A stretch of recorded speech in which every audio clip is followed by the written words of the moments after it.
Bonjour à tous. Aujourd'hui, je vous propose quelque chose de légèrement différent à d'habitude. En fait, la vidéo va cibler la flexibilité, plus précisément les muscles du bas du corps, qui sont très sollicités lors du soccer. Les principaux objectifs d'améliorer sa flexibilité, c'est de réduire le risque de blessure et de libérer les tensions et les douleurs musculaires. Donc, il va y avoir 4 exercices qu'on va faire de chaque côté. On va tenir chacune des positions pendant 30 secondes. Pour le premier étirement, on va étirer le psoas. En fait, le psoas, c'est le muscle qui relie la jambe au tronc en avant ici. Donc, la façon qu'on va faire, c'est que vous allez vous placer comme ça ici. On avance, dans mon cas ici avec la jambe gauche, recule la jambe droite. On va plier les deux jambes, puis on va garder le tronc vers l'arrière comme ça. Vous allez voir, vous allez sentir un étirement ici. Donc, on tient ça pendant 30 secondes. Ensuite, on va faire l'autre jambe. Je vais vous montrer ici un autre angle. Donc, je fléchis les deux jambes comme ça ici. Vous allez voir, ça va vraiment sentir un étirement juste.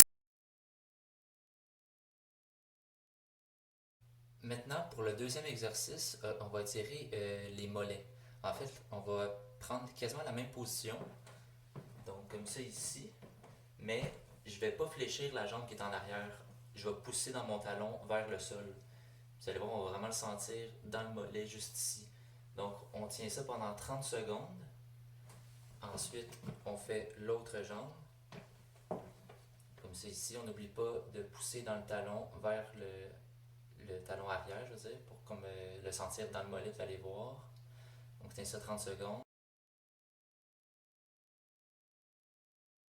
Donc, maintenant, pour l'exercice d'étirement numéro 3, on va étirer les quadriceps. Donc, les quadriceps, c'est les muscles sur le dessus des jambes ici. Donc, la façon qu'on va faire, vous allez prendre vraiment la cheville du pied, pas le bout du pied. On va tenir la cheville, comme ça ici. Puis on tire comme ça ici. On veut juste sentir un léger inconfort. On veut pas que ça se fasse mal. Puis on garde le bassin droit. On veut pas aller vers l'avant ni vers l'arrière. On garde vraiment droit. Vous allez voir, vous allez le sentir dans le devant de la cuisse. Ensuite, on fait l'autre côté aussi. Vous pouvez vous accoter sur un objet, une table, si vous avez de la difficulté pour votre équilibre. On tient ça encore là 30 secondes. Donc maintenant pour le quatrième étirement, on va étirer les ischio-jambiers. Donc ça, c'est les muscles qui sont en arrière de la cuisse juste ici. La façon qu'on va faire, vous avez sûrement déjà fait ça.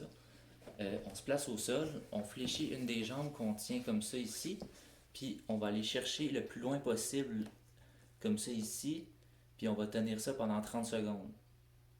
Comme ça. Ensuite, on va faire l'autre côté. Donc encore là, on fléchit notre jambe et on va le plus loin qu'on est capable. Puis on tient ça pendant 30 secondes. Puis ça va être comme ça, vous allez vraiment le sentir dans le derrière de la cuisse, les ischio-jambiers. Donc ça, c'est pour l'exercice numéro 4. Puis en fait, c'est ça qui termine notre vidéo de la semaine. Bon travail, puis on se voit la semaine prochaine. Continuez comme ça.